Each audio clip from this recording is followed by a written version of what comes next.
Question d'islam par Ghaleb Ben Cheikh.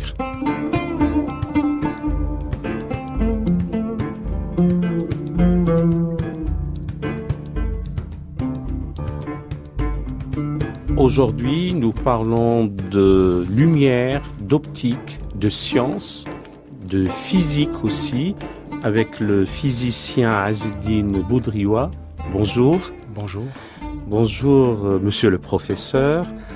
Vous êtes professeur à l'Université Paris 13. Vous dirigez un laboratoire de recherche avec une équipe de recherche à l'Université Paris 13, encore une fois. Et vous êtes dans l'équipe de coordination et de pilotage qui a mis en œuvre l'année de la lumière, qui se trouve être l'année 2015. Je pense que c'était une décision du 20 décembre 2013 par l'Assemblée générale de l'ONU, mais qui devait avoir lieu 2 années plus tard, et notamment à l'UNESCO. Et si vous êtes dans cette émission Question d'Islam, c'est pour parler des scientifiques, et notamment des physiciens musulmans d'expression arabe, et nous avons pris comme figure emblématique la figure d'Al-Hasan. Moi, je le latinise, il est connu parmi les auteurs latins par Al-Hasan, qui est une corruption d'Al-Hassan, qui est un de ses prénoms, Ibn al-Haytham. Alors, qui est d'abord ce programme de la lumière, et puis nous parlerons d'Al-Hasan. Effectivement, en 2015, nous avons célébré l'année internationale des sciences de la lumière et des technologies basées sur la lumière. D'ailleurs, au passage, suite au succès de cette année internationale 2015, les Nations Unies et donc l'UNESCO ont décidé de prolonger cette célébration et établir une journée internationale de la lumière, en principe, qui aura lieu le 16 mai 2018. Et ça sera célébré tous les ans. Ça, c'est effectivement pour montrer aussi l'engouement qu'a suscité cette année internationale de la lumière. Et à cette occasion, nous avons eu la chance, effectivement, de se focaliser en partie sur la contribution des savants arabo-musulmans aux sciences de la lumière et à leur tête, comme vous venez de le souligner, Al-Hasan ou Al-Hassan ibn al-Haytham. Oui. Je témoigne personnellement que l'année 2015 était aussi dans ce domaine une année d'engouement. Il y avait des congrès, des symposias, des colloques, des conférences un peu partout en France et de par le monde sur la notion de la lumière d'un point de vue physique, d'un point de vue physiologique, d'un point de vue philosophique, d'un point de vue artistique, d'un point de vue spirituel. Et c'est vrai, donc si je comprends bien, le 16 mai sera l'année de la lumière.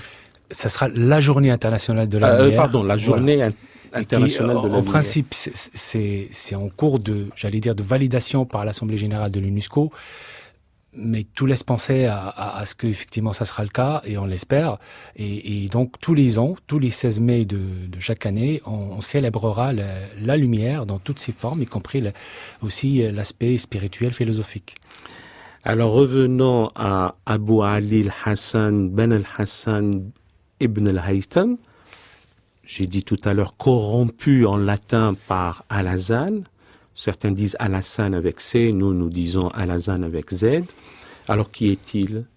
C'est une question qui nécessite plusieurs réponses, j'allais dire. Al-Hassan, c'est, pour simplifier déjà, c'est le grand maître de la lumière. C'est le père fondateur des sciences de la lumière et de l'optique telles qu'on les connaît aujourd'hui. C'est véritablement un tournant dans la recherche scientifique, dans les sciences de l'optique. Il est natif de Bassora en Irak.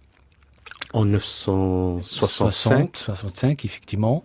Ce qui est curieux, c'est qu'on ne sait pas grand-chose sur son enfance, en réalité.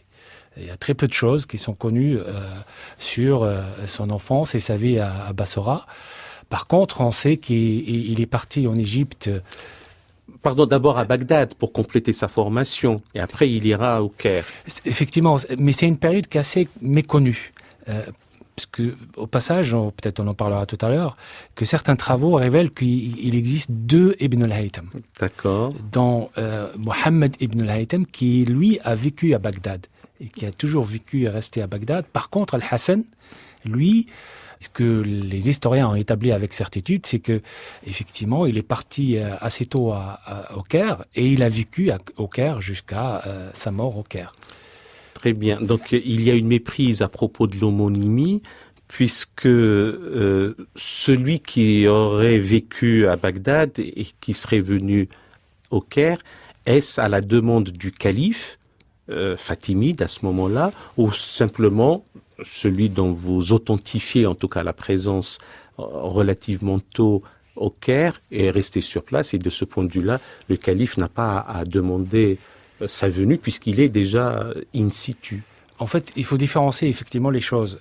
Mohammed ibn al-Haytham, lui, il est resté à Bagdad. C'est plutôt un érudit en médecine, en philosophie. C'est un peu mathématicien, mais plutôt sur des aspects de compilation. Par contre, Al-Hassan ibn al-Haytham, qui lui, il est parti au Caire près vers 1010.